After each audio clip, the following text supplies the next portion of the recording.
오늘 우리에게 주시는 축복과 은혜의 말씀 시편 1편 1절에서 3절의 말씀입니다. 함께 읽도록 하겠습니다. 시작. 복 있는 사람은 악인들의 꾀를 따르지 아니하며 죄인들의 길에 서지 아니하며 오만한 자들의 자리에 앉지 아니하고 오직 여호와 율법을 즐거워하여 그 율법을 죄어로 묵상하는 자로다. 그는 시냇가에 심은 나무가 철을 따라 열매를 맺으며 그 잎사귀가 마르지 아니함 같으니 그가 하는 모든 일이 다 형통하리로다. 아멘.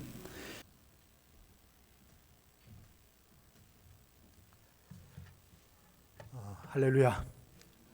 예, 또 이렇게 뵙게 하셔서 하나님께 감사드립니다.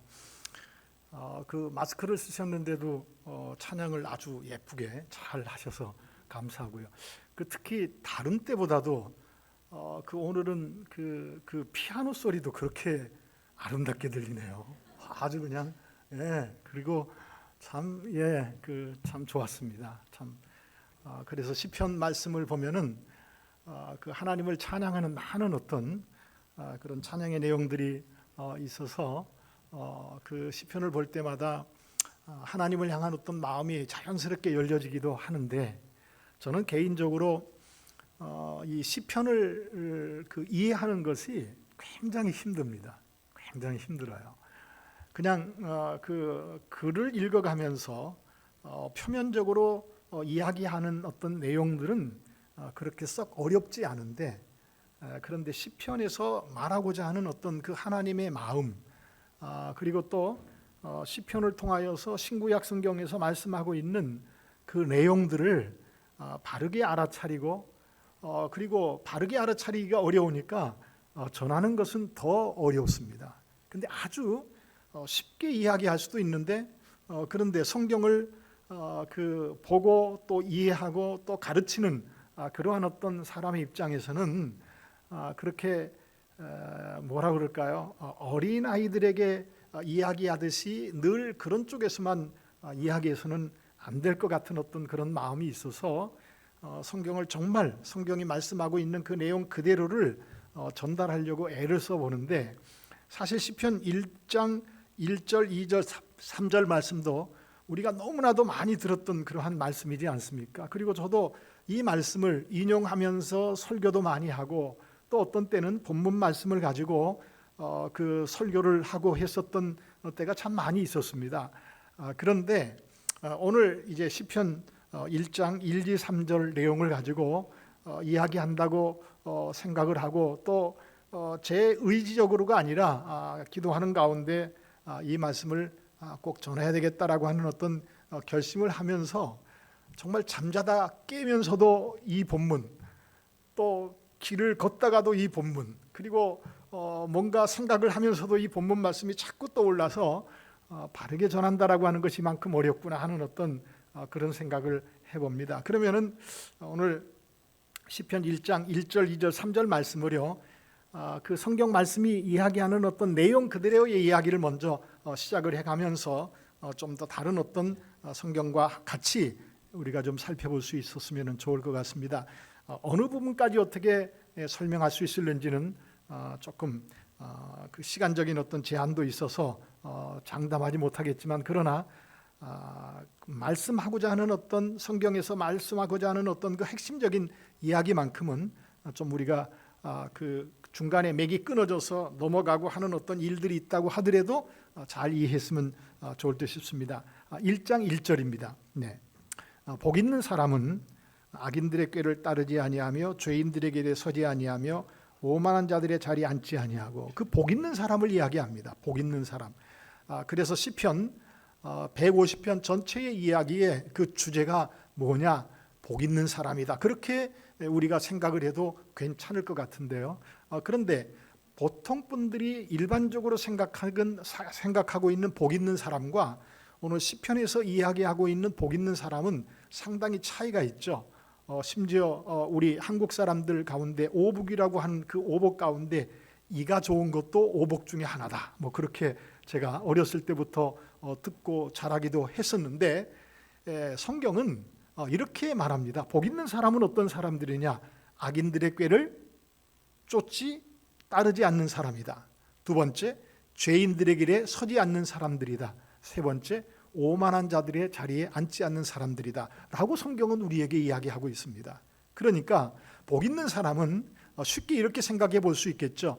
하나님께서 말씀하시는 그 말씀과 반대되는 그 길에 서면서 살아가지 않는 사람일 것이다 라고 우리가 생각을 해도 좋을 것 같고요. 또 한편에서는 죄 짓지 않고 살아가는 사람이 정말 복 있는 사람이구나, 그렇게 쉽게 생각을 해볼 수 있을 것입니다. 다시 한번 볼까요? 복 있는 사람은 어떤 사람이라고요? 악인들의 꾀를 쫓지 않는 사람입니다. 죄인들의 길에 서지 않는 사람입니다. 오만한 자들의 자리에 앉지 않는 사람입니다. 그런데 어떻게 이러한 삶을 살아갈 수 있겠느냐라고 하는 이야기예요. 2절에서는 이렇게 말합니다. 오직 여호와의 율법을 즐거워하여 그의 율법을 주야로 묵상하는 사람이기 때문에 그렇게 살지 않아도 되는구나 하는 생각을 해볼 수 있을 겁니다. 예를 들어 볼까요? 하나님의 말씀이 즐거워요. 그러면 그 말씀이 주야로 생각나겠죠. 잠자가다가 깼을 때도, 길을 걸을 때도, 그리고 무엇을 먹을 때도, 무엇을 할 때도 하나님의 말씀이 즐겁다고 하면은요, 이 말씀을 언제나 생각하게 되어질 겁니다. 그리고 이 말씀이 생각되어지면서 마음속에 차곡차곡 쌓여져 가겠죠. 그럴 때 어떤 사건이 발생합니다. 어떤 일을 결정해야 될 때가 있습니다. 그럴 때 어떻게 할까요? 말씀이 생각나지겠죠. 내가 한 번만 거짓말하면은 큰 돈을 벌 수 있을 텐데 그때 갑자기 성경 말씀이 생각나요. 그렇게 하면은 거짓말하지 못하고 정직한 말을 할 수밖에 없게 되겠죠. 왜냐하면 하나님의 말씀을 주야로 묵상하는 사람은 그 사람의 생각과 마음에 하나님의 말씀이 가득 차 있어서 달리 다른 것들을 결정하지 못하더라라고 하는 이야기입니다. 그래서 1절, 2절 다시 한번 볼까요? 복 있는 사람은 악인들의 꾀를 따르지 아니하며 죄인들의 길에 서지 아니하며 오만한 자들의 자리에 앉지 않을 수밖에 없는 것은 오직 여호와의 율법을 즐거워해서 그 율법을 밤과 낮 묵상하기 때문에 그 사람은 하나님의 말씀에 의해서 지배를 당하며 살 수밖에 없는 사람입니다. 묵상한다라고 하는 이야기는 읊조린다. 이제 그 2부 예배 때는 그 내용을 좀 더 살펴보려고 하는데요. 읊조린다. 그것은 그 소가 부지런히 풀을 뜯어먹고 나중에 그것을 다시 끄집어내어서 되새김질하는 그 이야기를 가리켜서 묵상한다라고 이야기합니다. 그러니까 생각되어진 하나님의 말씀을, 내가 읽은 그 하나님의 말씀을 끊임없이 끄집어내어서 또 씻고 또 씻고 해가면서 영적인 영양분이 하나님의 말씀을 통하여서 끊임없이 공급되어지는 그러한 사람을 가리켜서 여호와 율법을 즐거워하여 주야로 묵상하는 그런 사람이라고 성경은 우리에게 말씀하고 있습니다. 바로 이런 사람이 성경은요 복 있는 사람이다 그렇게 이야기합니다. 그래서 시편 150편 전체의 이야기가 바로 이 주제 안에서 이야기되어지는 내용이라고 많은 성경학자들은 공통적으로 이야기하고 있습니다. 시편의 주제가 아주 짧게는 복 있는 사람이고, 그리고 시편 전체의 주제는 하나님의 말씀이 즐거워서 주야로 그 말씀을 묵상하기 때문에 결코 하나님께서 원치 않는 삶의 자리에 서서 살아가지 않는 그러한 사람을 가리켜서 이야기하는 이야기가 바로 시편 전체의 이야기다라고 하는 이야기죠. 이 이야기는 참 쉽죠. 그렇죠? 우리가 이해하는데. 그런데 그 다음 3절에서는 이렇게 말합니다. 이 복 있는 사람의 삶은 그럼 어떤 삶의 열매가 그 사람의 삶을 통하여서 나타난다고 이야기하느냐. 3절에 이렇게 말합니다. 그는 시냇가에 심은 나무가 철을 따라 열매를 맺으며, 이 3절의 이야기를요 우리는 우리의 현실적인 어떤 상황에서 보기보다는 저쪽 중동 지역의 상황을 생각해 보면은 이 말씀이 말하고자 하는 의미가 더 우리의 마음속에 잘 이해가 되어지리라 생각이 되어집니다. 중동 지역, 특별히 저쪽 이스라엘이라고 하는 어떤 그 나라도 가 보면은요 물이 그렇게 비가 많이 내리지 않는 나라입니다. 그래서 요단 강물 줄기가 가장 큰 것이고요. 그리고 갈릴리 호수가 마치 그 이스라엘 땅에 사는 사람들의 젖줄과 같은 그러한 어떤 역할들을 하는 것을 우리는 봅니다. 그래서 비가 많이 내리지 않기 때문에 나무가 시냇가에 심겨졌다라고 하는 것은요, 끊임없이 기근이 들고 그리고 비가 오지 않았었을 때에도 시냇가에 흐르는 물을 통하여서 물을 공급받아서 자라지게 되어지는 어떤 그런 상황을 우리가 생각을 해볼 수 있지 않겠습니까? 그래서 그는 시냇가에 심은 나무가 철을 따라 열매를 맺죠. 물을 잘 공급받으니까 이 나무는 잘 자라서 열매를 주렁주렁 맺는, 그런 사람이 복 있는 사람이다, 그렇게 성경은 말합니다. 그러니까 우리는 쉽게 이렇게 생각해 볼 수 있겠죠. 하나님의 말씀이 즐거워서 그 말씀을 주야로 묵상하면서 살아가는 그 사람은 악한 사람들이 살아가는 삶의 방법을 쫓아 살지 않기 때문에 그 사람은 끊임없이 때때로 하나님께서 삶의 아름다운 열매를 맺게 해주시는 그러한 경험들을 하는 사람이겠구나, 그런 풍성한 복을 누리는 사람이겠구나, 쉽게 그렇게 생각해 볼 수 있을 것입니다. 그래서 그 다음에 이렇게 말해요. 그 잎사귀가 마르지 아니한 같으니, 그 다음 다 같이 한번 읽어볼까요? 그가 하는 모든 일이 다 형통하리로다, 그렇게 성경은 말합니다. 그렇죠? 끊임없이 물줄기를 통하여서 뿌리가 수분을 공급받아서 그 나무와 그리고 가지에 영양분을 공급해 주기에 잎사귀도 마르지 아니하고 그리고 열매도 주렁주렁 맺어서 그런 어떤 사람을 생각할 때 그 사람은 정말 형통한 사람이겠구나 라고 하는 것을 우리는 생각해 볼 수 있을 것이다 라고 하는 이야기죠. 그러니까 오늘 복 있는 사람은 죄인들의 삶을 쫓지 않고 하나님의 말씀을 쫓아서 부지런히 그 말씀의 지배를 받으며 살아가는 사람이기에 그의 모든 삶은 사람들이 보기에 이렇게 형통한 삶을 누려가는 사람이 정말 복 있는 사람이겠구나 라고 하는 생각을 우리는 해볼 수 있을 것입니다. 그것이 시편 1장 1, 2, 3절에서 이야기하고 있는 내용일 거예요. 그런데 지금부터 우리가 조금 더 이제 집중해 가면서요, 성경에서는 형통이라고 하는 이 형통을 보통 사람들이 생각하는 것처럼 특히 1장 3절에서 말씀하고 있는 것은 너무나도 좋지 않습니까? 시냇가에 심은 나무가 그 뿌리가 잘 이렇게 영양분을 공급받아서 수분을 공급받아서 영양분을 공급해서 그 사시사철 푸른 잎을 내고 열매를 맺혀지는 어떤 그런 형통함을 우리 모두는 기대하고 있기 때문에 이 이야기 속에서 달리 생각할 그러한 여지는 없을 줄 압니다. 그리고 그 내용을 반드시 포함하고 있는 것이고요. 그런데 성경에서 우리에게 말씀하고 있는 형통은 조금은 다른 각도에서 설명하는 많은 이야기들이 있습니다. 그래서 우리는 그 내용들을 생각해 가면서 지금 시편 1장 1, 2, 3절에서 이야기하고 있는 복 있는 사람에 대하여서 조금은 다른 차원에서 생각을 해볼 수 있어야 되지 않을까 싶은 생각이 들어가요. 그래서 저는 어떻게 하면 이 부분을 쉽게 여러분들에게 설명을 드릴까 고민하다가 요셉이라고 하는 사람에 대해서 이야기하고 있는 성경 말씀이 생각이 났습니다. 한번 보겠습니다. 여기는 접어놓으세요. 시편은 접어놓으시고 요셉이라고 하는 사람이요, 창세기 39장을 볼까요? 창세기 39장. 우리가 익숙하게 아는 그러한 사람이고요, 익숙하게 아는 그러한 내용이기 때문에 어렵지 않게 생각을 해볼 수 있을 것 같습니다. 창세기 39장이요. 요셉은 그 야곱의 11번째 아들이죠. 그렇죠? 11번째 아들인데 늦지막한 때에 야곱이 아들을 낳아서 다른 형제들과 달리 편애했었습니다. 그리고 특히 야곱이 사랑했었던 라헬이라고 하는 그 아내를 통하여서 낳은 아들이었기 때문에 더더군다나 더 사랑해서 나머지 10 형제들에 의하여서 시기와 질투 때문에 애굽으로 팔려간 이야기가, 그래서 종살이하는 이야기가 창세기 39장에서 이야기되어집니다. 그런데 창세기 39장 다 찾으셨죠? 1절부터 한번 보겠습니다.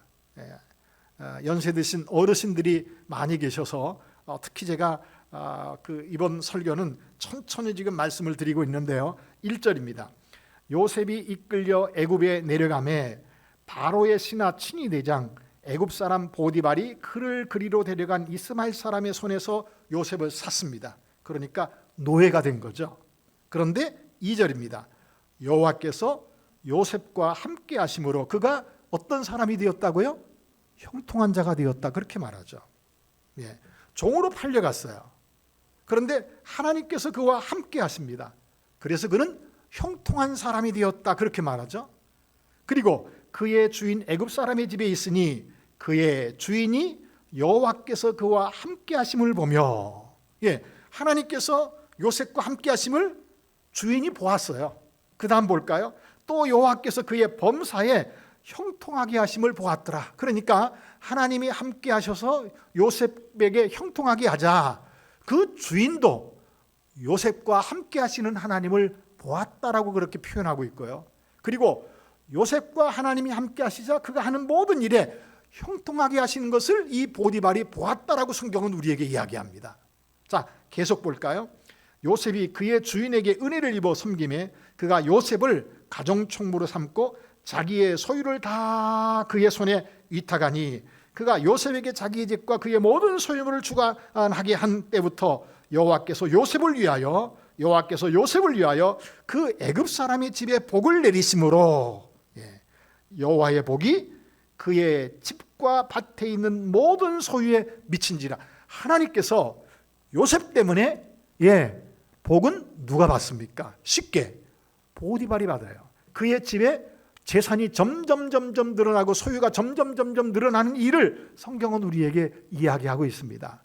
여기까지 보면은요, 형통하다라고 하는 그 형통은 이렇게 하나님이 함께 하셔서 하는 모든 일들이 다 잘 되어져서 그 형통한 사람으로 인하여서 다른 사람들까지 복을 누리게 되어지는 것이구나 라고 하는 것을 우리가 생각해 볼 수 있겠죠. 그렇죠? 자, 그런데 그 다음 볼까요? 주인이 그의 소유를 다 요셉의 손에 위탁하고 자기가 먹는 음식 외에는 간섭하지 아니하였더라. 그러니까 그 집에서는 종들 중에서 제일 높은 종이 되었어요. 가정 총무가 되어졌어요. 그러니까 형통하구나 라고 하는 것을 우리는 이렇게 위치적으로도 신분적으로도 격상되어지는 것이구나 하는 생각을 우리는 해볼 수도 있겠죠. 보통 사람으로서요. 자, 그런데 여기까지는 참 좋아요. 그런데 6절 마지막 부분 보세요. 요셉은 영모가 빼어나고 아름다웠더라. 그래서 7절부터 18절까지 이야기를 보면은요, 이 요셉이 아름답고 영모가 빼어남으로 인하여서 보디발의 아내가 이 요셉을 좋아했습니다. 그리고 심지어는 잠자리까지 청하자고 했습니다. 요셉은 그때마다 거절했죠. 거절하는 어떤 그 이유를 성경은 우리에게 뭐라고 이야기하죠? 거기 9절을 보세요. 9절을 보세요. 이 집에는 나보다 큰 이가 없으며 주인이 아무것도 내게 금하지 아니하였어도 금한 것은 당신뿐이니 당신은 그의 아내임이라. 그런즉 내가 어찌 이 큰 악을 행하여 누구에게? 하나님께 죄를 지으리까? 하나님 때문에. 그렇죠? 사람들은 보지 못하는 그러한 것일지 모르겠지만은, 사람들은 알아차리지 못할지 모르겠지만, 그러나 하나님은 하늘에서 모든 것들을 다 살피기에 하나님 때문에 하나님을 의식하면서 살았었던 거죠. 사람을 의식하는 것이 아니라 하나님께 죄를 범하지 않겠습니다 라고 하는 그것 때문에 거절합니다. 그런데 어느 날은요, 요셉과 보디발의 아내만 있었습니다. 그 때에도 사람이 아무도 없다, 우리가 동침하자 라고 하면서 요셉에게 매달립니다. 요셉은 거절하죠. 그리고 그러자 이 요셉의 보디발의 아내가 옷을 잡습니다. 견디지 못해서 옷을 벗어놓고 나갑니다. 그것이 요셉의 발목을 붙잡는 빌미가 되어지죠. 요셉의 아내가 보디발의 아내가 자기 주인에게 보디발에게 요셉이 나를 겁탈하려고 했습니다. 내가 싫다고 하자 옷까지 벗어놓고 이렇게 그 소리를 지르자 나갔습니다. 예. 성경에서는 그렇게 이야기하죠. 18절을 이렇게 볼까요? 18절 내가 소리 질러 불렀더니 그가 그의 옷을 내게 버려두고 밖으로 도망하여 갔나이다. 예. 누구에게 모함하죠? 요셉에게 모함합니다. 그 일 때문에 요셉은 왕들의 죄수가 갇히는 감옥에 들어가게 되어집니다. 19절 볼까요? 그의 주인이 자기 아내가 자기에게 이르기를 당신의 종이 내게 이같이 행하였다 하는 말을 듣고 심히 노한지라. 이에 요셉의 주인이 그를 잡아 옥에 가두니 그 옥은 왕의 죄수를 가두는 곳이었더라. 요셉이 옥에 갇혔으나 21절이요. 옥에 갇혔으나 여호와께서 요셉과 함께 하시고 감옥에 갇혔었지만은 하나님은 요셉과 함께 하셨습니다. 그리고 그에게 인자를 더하사 간수장에게 은혜를 받게 하시매 간수장이 옥중개수를 다 요셉의 손에 맡김으로 그 재반 사물을 요셉이 처리하고 하나님께서는 감옥에서도 요셉과 함께 하셨고요. 그리고 간수장을 통하여서 은혜를 입게 하셨고요.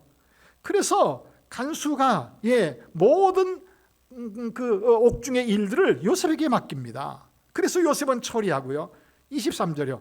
간수장은 그의 손에 맡긴 것을 무엇이든지 살펴보지 아니하였으니 이는 여호와께서 누구와 함께 하셨어요? 요셉과 함께 하심이라. 그 다음은 다 같이 읽을까요? 시작. 여호와께서 그를 범사에 형통하게 하셨더라 라고 이야기합니다. 자, 다시요. 3절 말씀 마지막 부분요. 여호와께서 그의 범사에 형통하게 하심을 보았더라. 그런데 23절 마지막 부분에도 여호와께서 그를 범사에 형통하게 하셨더라 라고 성경은 말합니다. 하나님께서는 요셉과 함께 하시되 종살이할 때도 함께 하셨어요. 감옥에 들어갔을 때도 함께 하셨어요. 그런데 종살이할 때도 형통하게 하셨어요. 그런데 감옥에 들어가서도 형통하게 하셨어요. 그러면은 여기에서 따로따로 생각하지 않고요. 따로따로 생각하시지 말고요. 이 39장 이야기를 하나로 생각을 해보시자고요. 그러면 하나님께서 함께 하시고 하나님이 형통하게 하시는데 요셉은 상황이 점점점 좋아졌습니까? 나빠졌습니까? 좋아졌나요? 나빠졌나요? 나빠졌잖아요. 그렇지 않습니까? 그러니까 우리가 일반적으로 생각하는 하나님이 함께 하셔서 복을 주시는 그런 사람의 삶 속에서 일어나는 일반적인 것은요, 점점 풍성하고 점점 사람들이 보기에 좋아지는 어떤 상황들을 우리가 생각해야 되잖아요. 그런데 성경은 하나님이 요셉과 함께 하시고 하나님께서 요셉과 함께 하시면서 형통하게 하셨는데 상황 자체는 어떻죠? 점점 나빠졌어요. 어떻게 나빠졌죠? 죄를 범하지 않았는데 죄인 취급당했고요. 나쁜 짓을 하지 않았는데 나쁜 사람이 되어져서 오히려 나쁜 사람은 아무렇지도 않죠. 오히려 악을 행하지 않으려고 하나님 앞에서 악을 행하지 않으려고 아무도 보는 사람이 없는 상황에서도 범죄하지 않기 위해서 자기의 신실함을 지키기 위한 그런 애씀은 간데없고 나쁜 사람에 의하여서 어디에 갇혔습니까? 감옥에 갇혔어요. 여러분, 요셉의 삶 속에서 형통하다라고 성경은 우리에게 이야기하고 있는데 한번 여러분들에게 여쭤볼까요? 하나님이 함께 하셔서 나와 나의 삶 속에 형통하게 하시는 은혜가 이런 것이라고 하면은 그러한 형통을 하나님 나에게도 주십시오라고 하시는 분, 이 자리에 손 들어보세요. 용기가 없어서 못 드시나요? 아니면 정말 그런 형통은 원치 않기 때문에 안 드시나요? 여러분, 성경은 요셉을 형통한 사람이라고 이야기하고 있는데, 하나님의 말씀대로 하나님을 생각하면서 살아가는데 상황 자체가 나빠져요.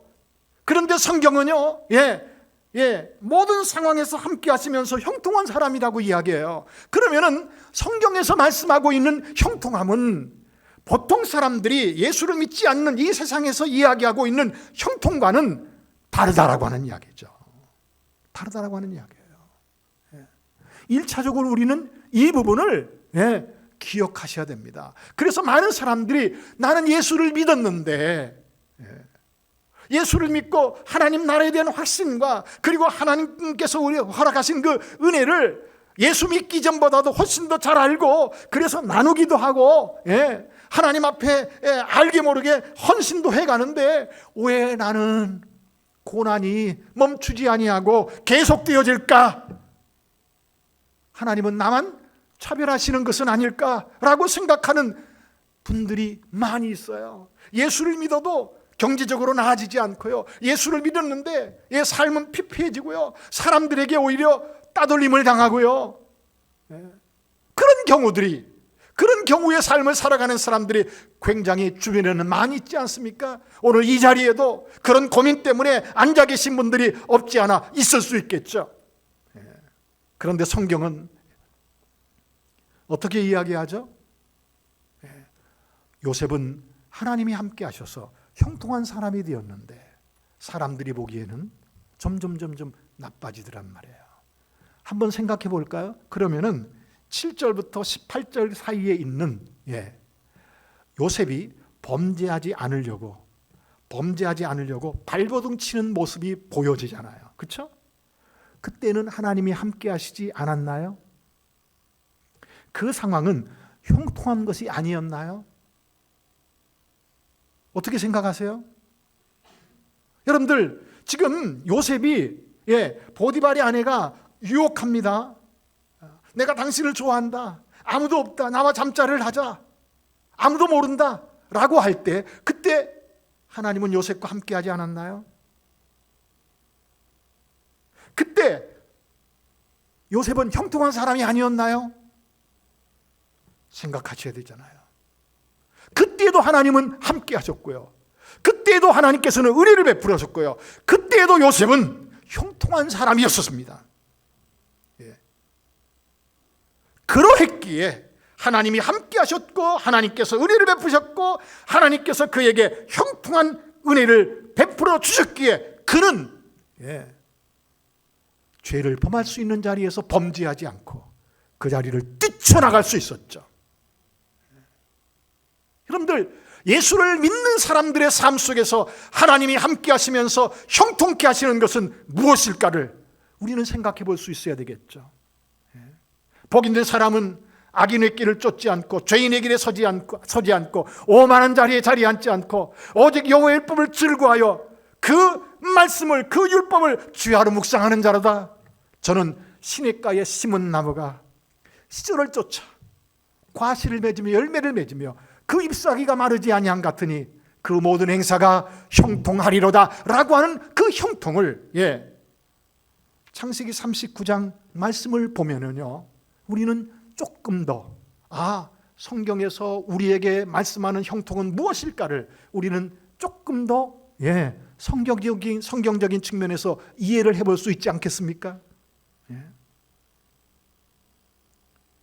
그런데 우리는 여기에 머물러서는 안 됩니다. 제가 시편이 어렵다라고 하는 이야기가 바로 이런 이유 때문이에요. 조금 더 나가 볼까요? 시편 보세요. 105편이요. 시편 105편입니다. 시편 105편.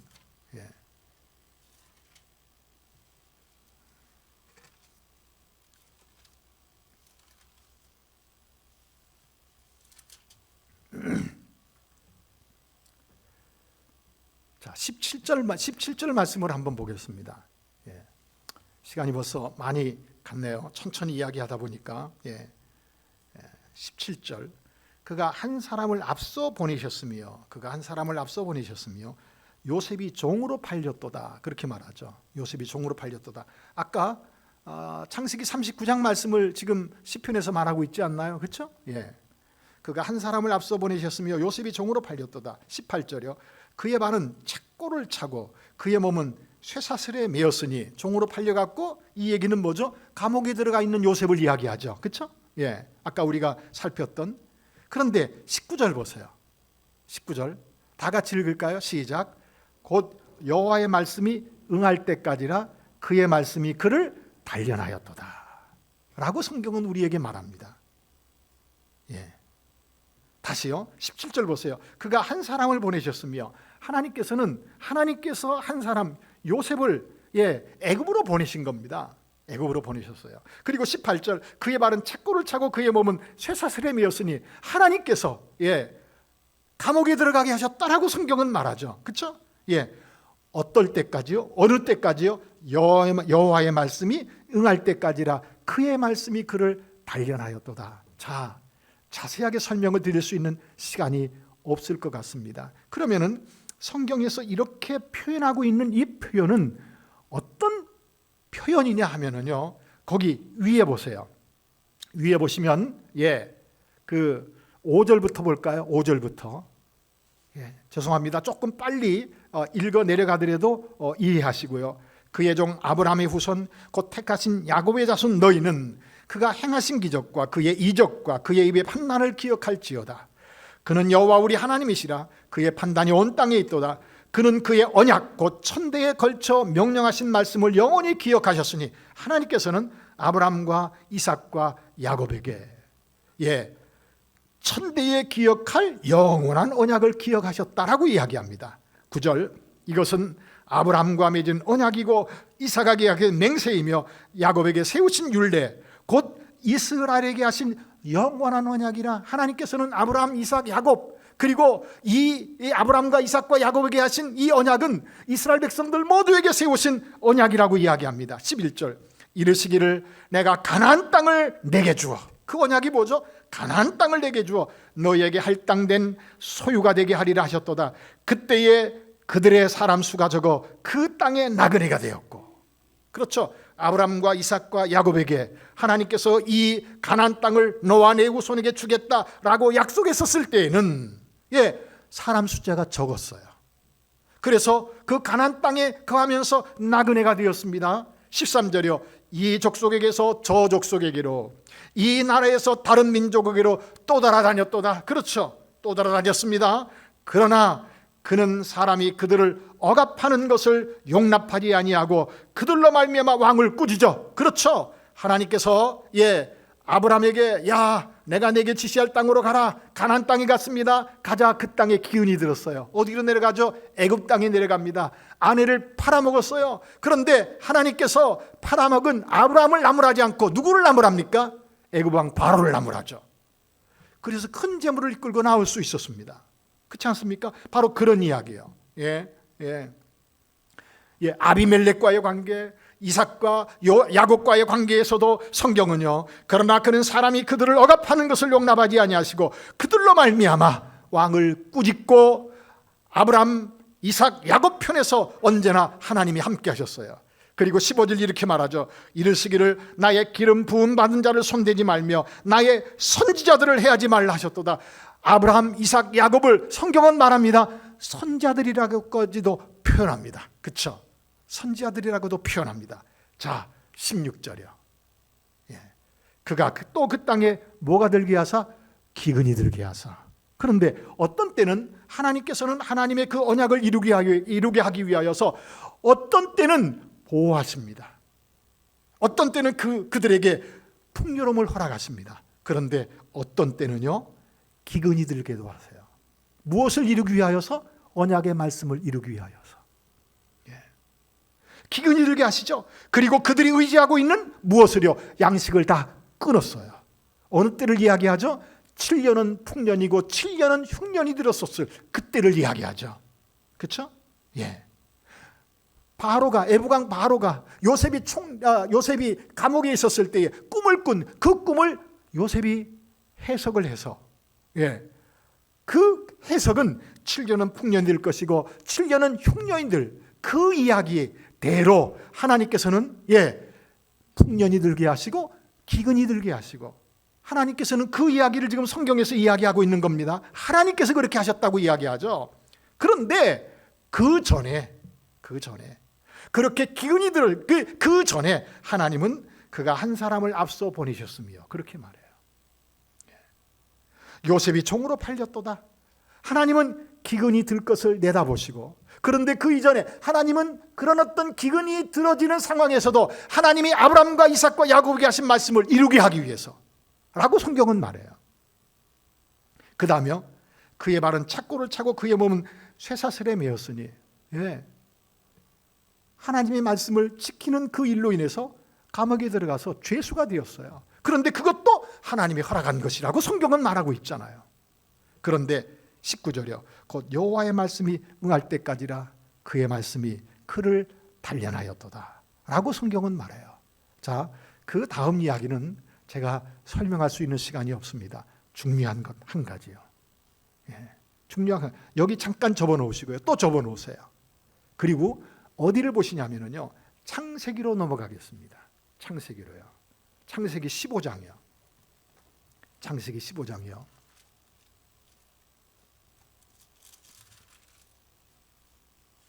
12절입니다. 제가 급하게 마무리하지 않으려고 지금 애를 쓰고 있습니다. 시간이 많이 갔는데, 15장 12절이요. 해질 때에 아브라함에게 깊은 잠이 임하고 큰 흑암과 두려움이 그에게 임하였더니 여호와께서 아브라함에게 이르시되 너는 반드시 알아라. 내 자손이 이방에서 뭐가 되어? 계게 되어 그들을 섬기겠고 그들은 400년 동안 내 자손을 괴롭게 하리니. 그러니까 아브라함에게 가나안 땅을 약속하는데 당장이 아니고요. 이 아브라함의 후손들이 이방에서 계게 되어 400년 동안 섬길 것이라고 이렇게 이야기합니다. 그리고 그 400년 동안 그 이방 나라는 이스라엘 백성들을, 아브라함의 후손들을 괴롭게 할 것이라고 이야기합니다. 14절이요. 그들이 섬기는 나라를 내가 징벌할지며 그 후에 내 자손이 큰 재물을 이끌고 나오게 될 것이다. 그리고 나서 이 땅을 차지하게 될 것이다. 그렇게 말하죠. 자, 15절이요. 너는 장수하다가 평안히 조상들에게로 돌아가 장사될 것이요 내 자손은 4대 만에 이 땅으로 돌아오리니 이는 아모리 족속의 죄악이 아직 가득 차지 아니함이니라. 성경은 뭐라고 이야기하죠? 아브라함과 이삭과 야곱에게 언약한 언약은 가나안 땅을 주시겠다라고 이야기합니다. 그런데 당장이 아니라고 말합니다. 400년 후라고 말합니다. 그런데 아브라함, 이삭, 야곱 그 후손들은 400년 동안 그 땅에서 종살이 하다가 그 땅을 치고 그리고 하나님께서 큰 재물을 이끌고 나오게 하실 것이라고 성경은 말합니다. 하나님께서는 400년 이후에 일어날 일을 400년 전에 아브라함에게 말씀하세요. 그럼 오늘 시편 105편에서 이야기하는 이야기는 뭐죠? 이 하나님께서 아브라함에게 언약한 그 언약을 이루기 위하여서 사람들이 생각하지 못하는 그 상황에서 하나님께서 어떤 때는 아브라함, 이삭, 야곱 편에서 일해갑니다. 그런데 어떤 때는요, 요셉이라고 하는 사람, 형제들의 시기 때문에 팔려가기도 하세요. 하나님께서. 그리고 어떤 때는요, 죄수로 감옥에 들어가기도 하세요. 왜죠? 이스라엘 백성들이 흉년 때에 애굽으로 내려가서 그 땅에 사라져 가도록, 그래서 1차적으로는 흉년을 피해 가도록 하게 하는 은혜를 잊게 하지만, 그러나 그 땅에 머물러 살면서 나중에 요셉을 알지 못하는 악한 바로가 나와서 그 아브람과 이삭과 야곱의 후손들을 노예로 삼죠. 이해되시겠습니까? 하나님의 말씀이 그렇게 이루어져 가더라라고 하는 이야기예요. 그러므로 우리는 생각해야 됩니다. 시편 105편에서 이야기하고 있는 그 요셉을 이야기할 때 그 요셉은 개인적으로 굉장히 고통스러운 시간이죠. 그렇죠? 개인적으로 고통스러운 시간이에요. 왜죠? 종으로 팔려가요. 그런데 죄 짓지 않기 위하여서 그가 몸부림치다가 죄수가 되어져요. 괴롭고 힘든 시간이죠.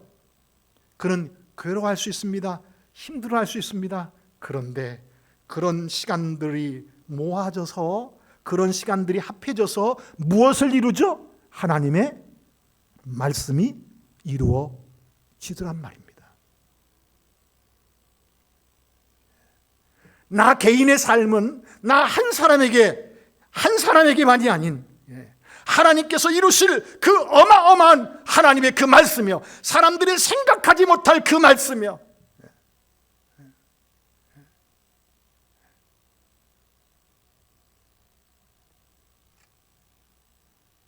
시간이 가서 마무리를 지어야 되는데 이게 정말 중요한 이야기인데 짧게라도 마무리 지어야 되겠네요.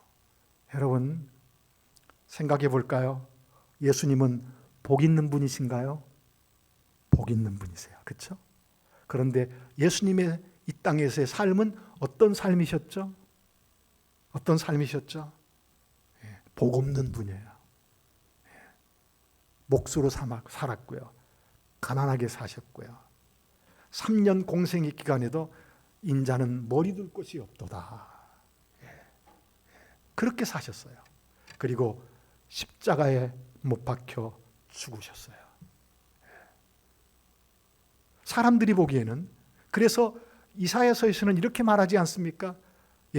그는 흠모할 만한 아름다운 것이 하나도 없더라라고 이야기하죠. 그렇죠? 흠모할 만한 것이 없어요.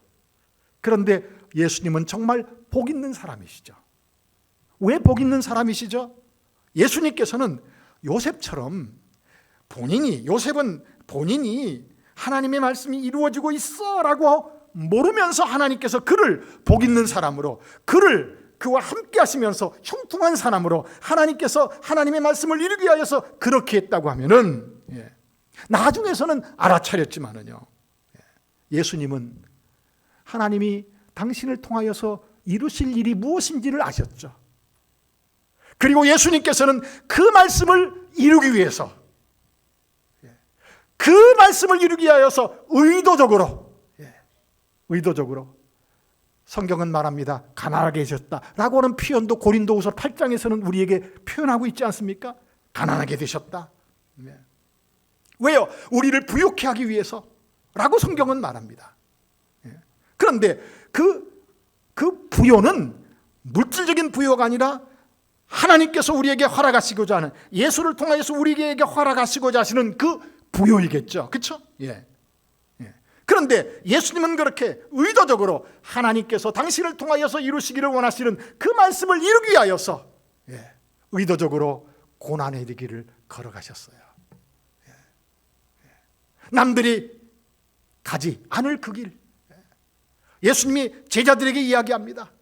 나는 예루살렘에 올라갈 것이다. 붙잡힐 것이다. 고난받을 것이다. 죽을 것이다. 3일 만에 부활할 것이다. 베드로가 말하죠. 주여, 이런 일은 절대로 예수님에게 일어나서는 안 될 겁니다. 예수님이 뭐라고 말하죠? 사단아, 내 뒤로 물러가라. 너는 나를 넘어지게 하는 자로다. 내가 하나님의 일을 생각지 않고 도리어 사람의 일을 생각하는구나. 예수를 믿으면서도요, 끊임없이 사람들은 성경을 보면서도요, 끊임없이요, 사람들의 생각 속에서 형통한 자, 복 있는 자를 생각합니다. 그런데 성경은요, 성경을 몰라서 그런 거야 라고 이야기합니다. 내가 나를 생각할 때에 나는 복 있는 사람입니까? 복 없는 사람입니까? 나는 형통한 사람입니까? 형통하지 않은 사람입니까? 여러분들 성경에서 말하는 내용 속에서 생각해 보시자라고 하는 이야기죠. 사람들이 보기에는 정말 저 사람은 예수를 믿었는데도 왜 저렇게밖에 못 살지? 왜 저렇게 끊임없이 고통만 계속되어지지? 성경은요, 아니죠. 여러분들 눈에 보여지는 것으로 사람들이 복 있다, 복 없다 라고 생각할지 모릅니다. 세상 사람들은 그렇게 판단해 갈지 모릅니다. 그러나 예수를 믿는 사람들은 성경에서 말씀하시는 그 내용을 통하여서요, 예수님은 정말 복 있는 분이 아니십니까? 왜죠? 하나님의 말씀을 하시고 하나님의 말씀을 순종하심으로 당신의 죽음과 부활을 통하여서 저와 여러분들을 복 있게 만드셨어요. 저와 여러분들을 정말 하나님의 나라를 상속받을 상속자 삼으셨다라고 하는 이야기죠. 예수님은 형통한 삶을 사신 것이 아닌가요? 하나님이 예수님과 언제나 함께 하셨다고 성경은 말합니다. 그래서 하나님께서 기뻐하시는 일을 예수님을 통하여서 하나님께서 행하셨다고 성경은 우리에게 말합니다. 성도님들, 시편 1장 1절이요. 복 있는 사람은 악인의 길을 쫓지 않고 죄인의 길에 서지 않고 오만한 자들의 자리에 앉지 않고 오직 여호와 율법을 즐거워하여 그 율법을 주야로 묵상하는도다. 성도님들, 내가 좋아하는 구절, 사람들이 좋아하는 구절, 시작은 미약하였으나 내 나중은 창대하리라 라고 하는 그러한 말씀만이 아니라, 풍요와 세상의 물질의 그러한 것만이 아니라 성경 66권 전체를 성경에서 말하는 그 내용 그대로 우리가 받아들이고 이해를 해 간다고 하면은요, 생각해 보세요. 여러분들은 정말 복 있는 사람 맞습니까? 예수님은 복 있는 사람으로 당신의 희생을 통하여서 우리를 살렸습니다. 요셉도 요셉 한 사람을 통하여서 당신의 가족들 모두와 그 당시 기근으로 인하여서 고통당하는 많은 사람들을 살려내지 않으셨습니까? 자신의 희생을 통하여서요. 하나님께서는 오늘 저와 여러분들을 그런 복 있는 사람 되게 하셔서 나를 통해서 하나님의 이 복음의 빛이 비춰지게 하시고, 나를 통해서 나와 함께 하시는 그 은혜 안에서 나를 하나님이 보시기에 형통한 사람 되게 하셔서 나로 인하여서 죽어가는 영혼들을 살려내시고요, 나로 인하여서 나의 헌신을 통하여서 또 다른 많은 사람들을 복 있는 사람 되어지게 하는, 여러분들의 삶이 진정한 의미에서 복 있는 사람임을 기억하면서 하나님 앞에 감사하며 하나님 앞에 영광이 되어지는 그런 풍요로움이 있기를 주의 이름으로 간절히 축복합니다. 아버지 하나님, 정말 우리는 복 있는 사람 되게 하셔서 감사합니다. 세상 사람들이 생각하는 형통함이 아니라 하나님께서 우리에게 허락하시는 그 형통한 은혜를 입게 하셔서 진심으로 감사를 드리옵나이다. 우리 동백사랑의 교회에 속한 모든 성도님들 다 복 있는 사람으로 형통한 사람이 되게 하여 주시어서 아버지 하나님, 많은 사람들의 영혼을 그리스도 예수 안에서 그리스도 예수 안으로 이끌게 하여 주시어서 아버지, 그들도 함께 우리와 복 있는 자리에 있게 하여 주시옵시고, 우리의 삶을 통하여서 하나님의 교회를 통하여서 정말 많은 이 세상 사람들에게 하나님의 복 있는 그러한 일에 헌신되어지는 특권과 축복을 누릴 수 있도록 은총 베풀어 주시옵소서. 감사하옵고 예수 그리스도 이름으로 기도하였습니다. 아멘.